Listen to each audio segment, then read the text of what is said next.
Indonesia, tanah yang kaya akan keberagaman alam dan budaya, tempat di mana kepercayaan spiritual menjadi bagian tak terpisahkan dari kehidupan sehari-hari. Kelenteng Sihokyong, salah satu situs keagamaan Taois yang mempesona di Indonesia.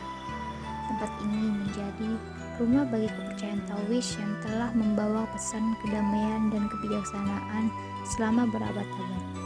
Kelenteng ini didirikan pada tahun 1881 yang terletak di kawasan Pecinan, Semarang.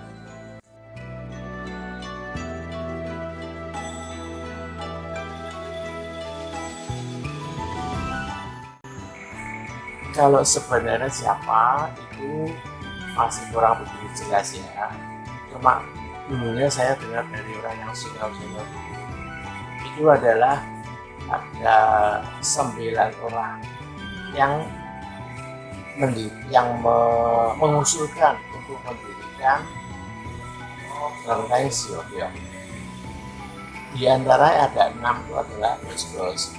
Itu nama bisa terdapat di dalam papan nama yang di tempatnya sendiri.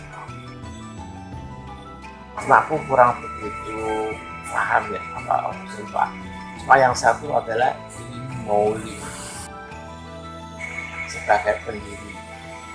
Kemudian mereka menyebarkan ide-ide ini kepada orang-orang yang bermasyarakat yang ada di sekitar Semarang maupun di luar kota Semarang, bahkan sampai ke China.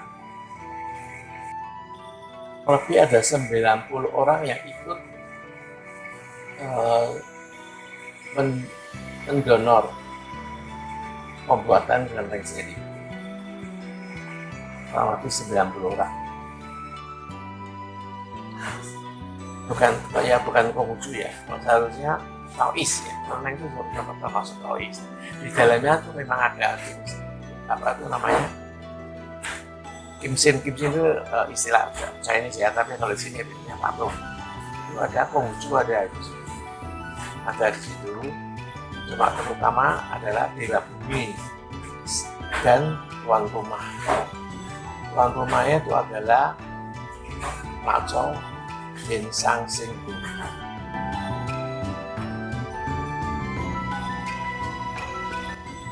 Kelenteng ini juga memiliki halaman depan yang luas untuk menampung kendaraan dan kegiatan. Yang menarik dari kelenteng Sihokyong adalah terdapat makna-makna khusus di balik bangunan fisiknya, yaitu terdapat kolam di samping kanan dan kiri yang merupakan ciri khas dari kolam leluhur, dan memiliki 3 ruangan yang memiliki fungsinya masing-masing. Ruang pertama itu untuk sembahyang kepada Tuhan atau Allah itu ya. Yang tengah itu adalah untuk para dewa atau dewi. Terus yang ketiga itu adalah untuk leluhur. Jadi berbeda.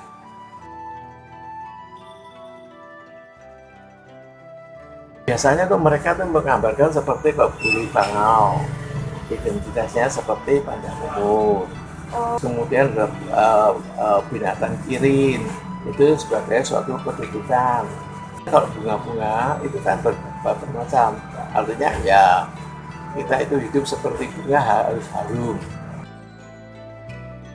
Ditulis itu ada satu namanya Ivan Fungshuen, yaitu seperti kapal berjalan lancar karena ada angin yang mendorong, atau Fung Tiao Yishun, yaitu angin sepoi-sepoi, hujan cukup untuk tanaman. Jadi mengharapkan hujan itu jangan sampai terlalu keras sekali hingga menjadikan satu bencana banjir atau sampai padi-padian itu sawah itu tergenang. Jadi cukup untuk menghidupkan padi-padi atau tanaman atau perhutanan atau perkebunan.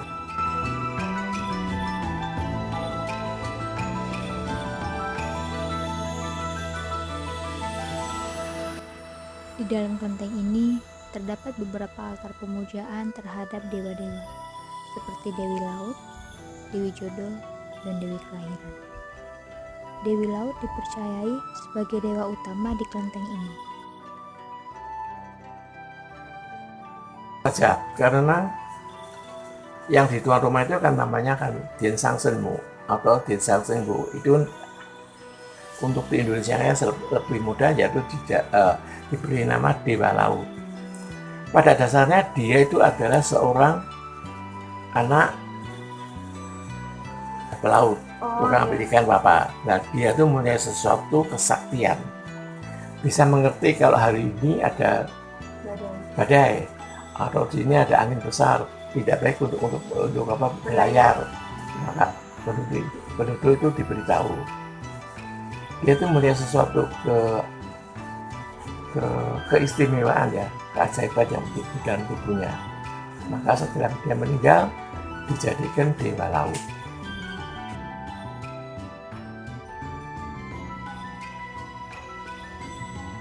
Keberadaan kelenteng Syokyong juga mencerminkan semangat toleransi dan kerukunan antar umat beragama di Indonesia.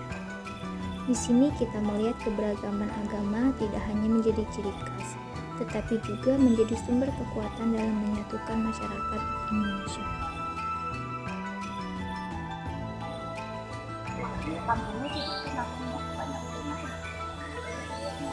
Kalau sekarang udah ya paruh-paruh sih. Sekarang Cina juga udah kayak Jawa aja, tidak menyatu. Tapi agama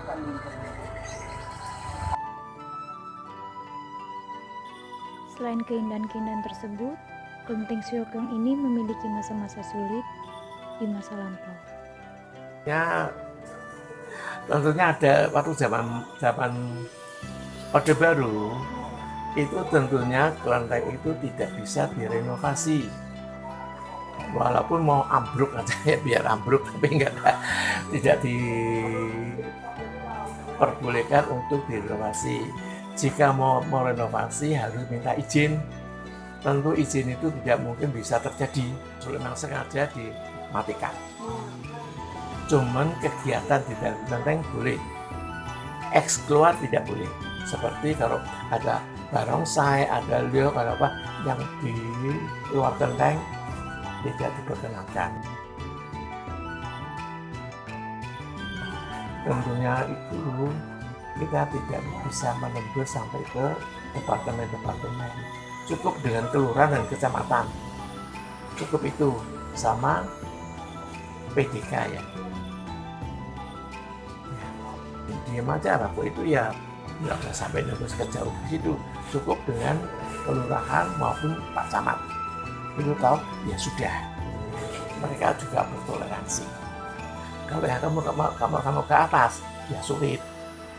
Begitulah zaman Orde Baru ya seperti umpet-umpetan gitu. Ya.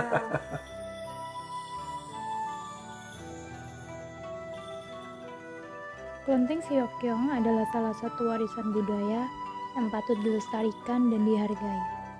Kelenteng ini menjadi saksi bisu perjalanan sejarah dan kehidupan etnis Tionghoa di Indonesia, khususnya di Semarang. Sekali lagi, Indonesia merupakan negeri yang indah, beribu pulau, berjuta suku beragam budaya, beraneka ragam agama. Semua hidup berdampingan, saling menghargai, menghormati perbedaan, menjaga persatuan Bhinneka Tunggal Ika. Itulah semboyannya. Indonesia, negeri yang harmonis, tempat kita bersaudara.